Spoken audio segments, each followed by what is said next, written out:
रोहित शर्मा के लिए दिल से बुरा लग रहा है। आप भी सोच रहे होंगे कि आखिरकार मैं ये क्यों कह रहा हूं। मेरे पीछे जो ये तस्वीर आप देख रहे हैं, रोहित शर्मा का रोता हुआ जो तस्वीर आपने देखा, ये इसलिए दिल से बुरा लग रहा है क्योंकि इस बार हर भारतीय क्रिकेट फैंस को उम्मीद थी कि जो 2019 में नहीं हुआ वो अब हो जाएगा। 2023 में ओडीआई वर्ल्ड कप तो भारत ही जीतेगा। लेकिन एक बार फिर से वो सारी संभावनाओं पर विराम लगा दिया उस ऑस्ट्रेलियाई टीम ने, जिसने कि 6 बार वर्ल्ड कप चैंपियन बनने का रिकॉर्ड बना लिया है। छठी बार उन्होंने वर्ल्ड चैंपियन बने और उसमें भी भारत को हरा कर ये फाइनल मुकाबले में।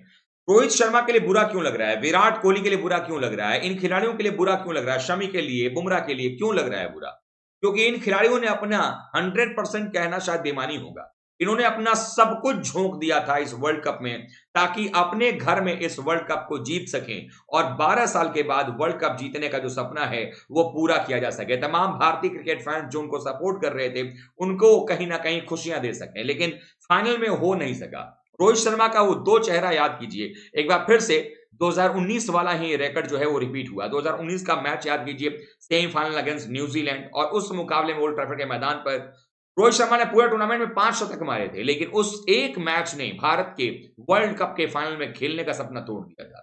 इस बार रोहित शर्मा ने एक अलग रुख अख्तियार किया था, आने के साथ शुरू से ही कुशन देना चाह रहे थे मिडिल ऑर्डर को, लेकिन इस मुकाबले में भी सब कुछ करने के बाद 47 रन बनाने के बाद वो आउट हुए। जो टीम को स्टार्ट चाहिए थे, पहले 10 ओवर में 80 रन टीम इंडिया ने बना लिए, लेकिन एक बार फिर से बड़े मंच पर जो परफॉर्मेंस करना चाहिए वो हमारे खिलाड़ियों ने परफॉर्मेंस करके दिखाया ही नहीं, और उसने रोहित शर्मा की ये स्थिति कर दी कि मैच के बाद वो रोते हुए नजर आए, कि आंखों में आंसू थे, और सिर्फ उनकी आंखों में ही आंसू नहीं थे, उनकी पत्नी के भी आंखों में आंसू।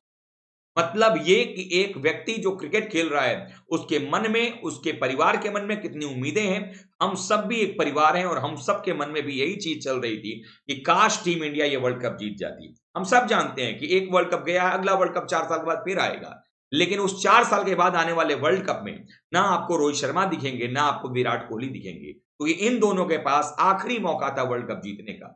अफसोस की बात यह है कि 2011 का जो वर्ल्ड कप जीता था भारतीय टीम ने, उसमें विराट कोहली तो मौजूद थे, लेकिन रोहित शर्मा को वहां पर टीम में नहीं रखा गया था। रोहित शर्मा टी20 वर्ल्ड कप जीते थे, लेकिन उस कसर को कम करने के लिए 2015 का वर्ल्ड कप हो, चाहे 2019 के वर्ल्ड कप में 5 शतक लगाने की बात हो, ताकि वो अपने खेलने के दौरान वर्ल्ड कप जीत सके, वो भी नहीं हो पाया। 2023 में उनको पूरी उम्मीद थी, जिस तरह से टीम खेल रही थी, कि इस बार तो भारत वर्ल्ड कप जीतेगा और कम से कम रोहित और विराट को हम एक साथ वो दोनों हाथों में ट्रॉफी उठाते हुए देखेंगे। लेकिन वो सपना भी अधूरा रह गया और तमाम जो भारतीय क्रिकेट फैंस थे, उनके लिए संडे जो था वो सुपर संडे नहीं बन सका, और कहीं ना कहीं हम सब के लिए वो फंडे भी नहीं रहा, और भारतीय टीम को हार का सामना करना। कई सारे लोग अलग-अलग सवाल उठाएँगे, कई सारे लोग ये बात कहेंगे कि हमने ये किया, हमने वो खराब किया। सवाल उठेंगे भी, जायज़ भी हैं, क्योंकि हमारे भारतीय खिलाड़ियों में कुछ खिलाड़ी ऐसे भी रहे हैं जिन्होंने इतनी स्लो बैटिंग कर ली, जिनकी स्लो बैटिंग की वजह से पूरा का पूरा जो मोमेंटम था वो खराब हो गया। ऑस्ट्रेलिया की खराब फील्डिंग, ऑस्ट्रेलिया की जो शानदार फील्डिंग थी, उसको भी हमें इग्नोर नहीं करना पड़ेगा। उन्होंने भी मैदान पर 40-50 रन बनाए, अन्यथा हमारे स्कोर स्लो खेलने के बावजूद भी 280-290 हो जाती। यहां पर भी सही, भारत ने जब गेंदबाजी की शुरुआत की, पहले ओवर में ही वो दिख गया कि भारत की जो पेस अटैक है वो कमाल करने वाला है। 47 रनों के अंदर, यानी 50 रन के अंदर हमने 3 विकेट निकाल लिए थे, लेकिन जिस बल्लेबाज को आउट करना था वो बल्लेबाज आउट नहीं हो पाया, और यहां पर एक गलती, शायद इसको प्रेशर कहें चाहे जो कहें, रोहित शर्मा से हो गई कप्तानी में, और वो चूक हो गई स्लिप में फील्डर का ना लगाना, क्योंकि आपने हर जगह जहां पर भी डिफेंड किया स्लिप को लगाया है। ना जडेजा के खिलाफ स्लिप लगाया गया, ना कुलदीप के खिलाफ स्लिप लगाया गया, और स्लिप अगर नहीं था उसकी वजह से 2 दफा लबुशेन भी और ट्रेविस हेड दोनों आउट होते होते रह गए। और अगर 47 पर जब तीसरा विकेट गिरा था, अगर वहां पर भारतीय टीम एक और विकेट निकाल लेते, जो कप्तान ने भी जिक्र किया पोस्ट मैच में, तो शायद वहां से सूरत हाल कुछ अलग बदल जाता, कि अगर एक विकेट और वहां पर मिलता तो शायद ट्रेविस हेड के आउट होने के बाद वो एक डोर जो है वो खुल जाता और भारत मैच जीत जाता। लेकिन मती मारी गई थी, आप ये कह लीजिए कि पूरा पूरा सिचुएशन जो रणनीति था, कोई बता नहीं सका स्लिप लगाने के लिए, 2-2 बार कैच छूटे, उसके बावजूद भी स्लिप नहीं लगा।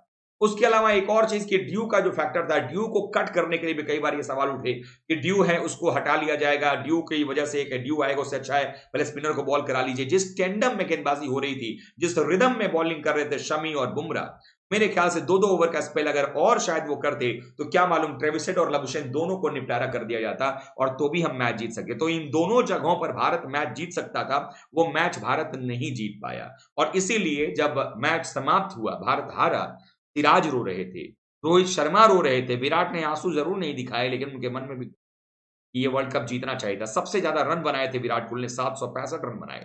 रोहित शर्मा ने अपने जीवन में सबसे शानदार परफॉर्मेंस करके दिखाया, 500 से ऊपर रन बना करके दिखाया, लेकिन रोहित शर्मा के नसीब में वो 50 ओवर का वर्ल्ड कप जिसके लिए उन्होंने प्रेस कॉन्फ्रेंस में कहा था कि मैं बड़ा हुआ हूं इसी वर्ल्ड कप को देख करके और इसको जीतना चाहता हूं, अपने देश के लिए कुछ करना चाहता हूं। और जब इतना कोई कप्तान सोचता है और निर्भीक होकर के अपने लिए नहीं टीम के लिए जब खेलता है, देश के लिए खेलता है और जब उसके साथ कुछ अच्छा नहीं होता है तो हम सबको बुरा लगता है। लेकिन ठीक है, क्रिकरोस्ट की तरफ से मैं बस इतना ही कहना चाहूंगा कि रोहित, आप हमारे लिए हिटमैन थे, आप हमारे लिए हिटमैन हैं, आप हमारे लिए हिटमैन ही रहेंगे। आपने जिस तरीके से परफॉर्मेंस किया है, जिस तरीके से आपने अपने खेल को टीम भावना के साथ में खेला है, वो हमारे दिलों में हमेशा याद रहेगा। आपकी पारियां हमें याद रहेंगी। आपने 2019 में जिस तरीके से 5 शतक लगाए वर्ल्ड कप में, जिस तरीके से 2023 में आपने भारतीय टीम को सपोर्ट किया है, जिस तरह से शुरुआत दिया है, उसको कोई नहीं भूलेगा। आपके जो ये आंसू हैं जाया नहीं जाएंगे। ये आंसू कहीं ना कहीं आने वाली पीढ़ियों को इस बात का इल्म देंगे कि हमें अब वर्ल्ड कप जीतने के साथ रणनीति के साथ खेलना होगा, हमें अपनी टीम को आगे लेकर के जाना होगा। और उम्मीद है और मुझे इस बात का पूरा यकीन भी है कि पूरा भारत, ठीक है, दिल टूटा है, सपना टूटा है, 4 साल के बाद वर्ल्ड कप आएगा, हम फिर से उसको जीत लेंगे। 2025 में चैंपियंस ट्रॉफी आएगा, हम कोशिश करेंगे जीतने की। अगले साल 2024 का टी20 वर्ल्ड कप आएगा, वहां भी हम जीतेंगे। लेकिन आज थोड़ी निराशा हुई है, बट आपसे कोई नाराज नहीं है। हम सब 140 करोड़ जो भारतीय हैं, रोहित, हम आपके साथ में हैं। आपके बारे में कौन क्या कहता है मुझे नहीं मालूम, लेकिन क्रिकरोस्ट की फैमिली आपके साथ है और इस बात का मैं आश्वासन देता हूं कि भारत में क्रिकेट ना कभी बंद हुआ है ना होगा।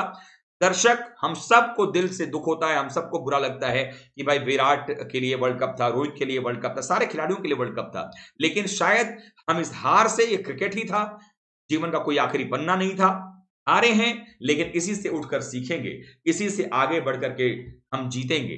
और आज हारे हैं तो क्या हुआ, कल यही खिलाड़ी, चाहे अय्यर हो, चाहे आपके गिल हो, यही वो प्लेयर्स होंगे जो आगे जाकर खुशियां भी देंगे। और रोहित शर्मा, आपको निराश होने की जरूरत नहीं है, आपके साथ हम कल भी थे, आज भी हैं, कल भी रहेंगे। और पूरा देश आप लोगों के इतने शानदार खेल का, जो आपने इतना पूरे वर्ल्ड कप में बेहतरीन परफॉर्मेंस किया है, उसके लिए आप लोगों को दाद देता है। एक दिन खराब हो गया, संयोग से वो फाइनल था, कोई दिक्कत नहीं है। हम आने वाले समय में फिर से एक बार उम्मीद लगाएंगे और उम्मीद पर दुनिया टिकी हुई है। 2024 का टी20 वर्ल्ड कप हम जीतेंगे। हमारे जो रणबांकुरे होंगे 2024 का टी20 वर्ल्ड कप जीतेंगे और इसी ऑस्ट्रेलिया को एक बार फिर से हराएंगे। ऐसा भी दिन आएगा, हम इनको हरा करके, जैसे हमने 2011 में क्वार्टर फाइनल में इनको हरा करके टूर्नामेंट से बाहर किया था, वो काम करके दिखाएंगे और भारतीय टीम फिर से चैंपियन बनेगी। वो दिन दूर नहीं है, यंग लड़के आ रहे हैं और वो लड़के आप लोगों ने जहां तक क्रिकेट को पहुंचाया है उससे आगे लेकर के जाएंगे। और मैं उम्मीद करता हूं क्रिकेट की फैमिली से भी जो लोग जुड़े हुए हैं, इस वीडियो को भारी संख्या में शेयर कीजिएगा। आप लोग अपने फेवरेट प्लेयर्स के पास ही इस वीडियो को सेंड कर सकते हैं। हम सबको अपने खिलाड़ियों को सपोर्ट करना है। कोई खिलाड़ी जानबूझकर खराब नहीं खेलता है, सब देश के लिए खेल रहे थे। ठीक है, गलतियां होती हैं, लेकिन हमारा बैकअप उनके साथ होना चाहिए कि यही वो समय है जहां हमें उनका साथ देने की आवश्यकता है। हम लोग अपने खिलाड़ियों का साथ दें, इससे बेहतर कुछ और नहीं हो सकता है। क्रिकरोस्ट की यही अपील है कि हम लोग अपने खिलाड़ियों का साथ दें, उनका मनोबल बढ़ाएं और एक बार फिर से नए मुकाम के लिए, नए चीजों की तैयारियों के लिए आगे बढ़ते हैं। 2024 टी20 वर्ल्ड कप की तरफ बढ़ते हैं। अगर आप लोगों को ये बात मेरी पसंद आई है, वीडियो को लाइक कीजिएगा, शेयर कीजिए अपने दोस्तों में, जहां पर भी आप शेयर करना चाहते हैं कर दीजिए। चैनल पर अगर आप नए हैं तो क्रिकरोस्ट की परिवार का, क्रिकरोस्ट का जो परिवार है वो अब 1 लाख का पूरा होने वाला है। तो आप लोग सब्सक्राइब बटन दबाते रहिए, क्रिकरोस्ट की फैमिली में आप लोग शामिल होइए। 1 लाख का परिवार पूरा करते हैं और ऐसे ही कारमा को आगे बढ़ाते हैं। देश के लिए बात करते हैं, टीम इंडिया के लिए दिल से बोलेंगे, जो हमारा विजन है, और ऐसे ही भारतीय टीम के खिलाड़ियों को सपोर्ट भी करेंगे। और यही खिलाड़ी हमें आज गम मिला है, कल खुशियां भी देंगे। आप क्या सोचते हैं, कमेंट करके बताइएगा। वीडियो को लाइक कीजिएगा, शेयर कीजिएगा, चैनल सब्सक्राइब कीजिएगा। और हाँ दोस्तों, मिलते हैं शाम 7 बजे अपने एक स्पेशल शो के साथ। तब तक के लिए आप सभी का बहुत बहुत धन्यवाद। थैंक यू सो मच दोस्तों।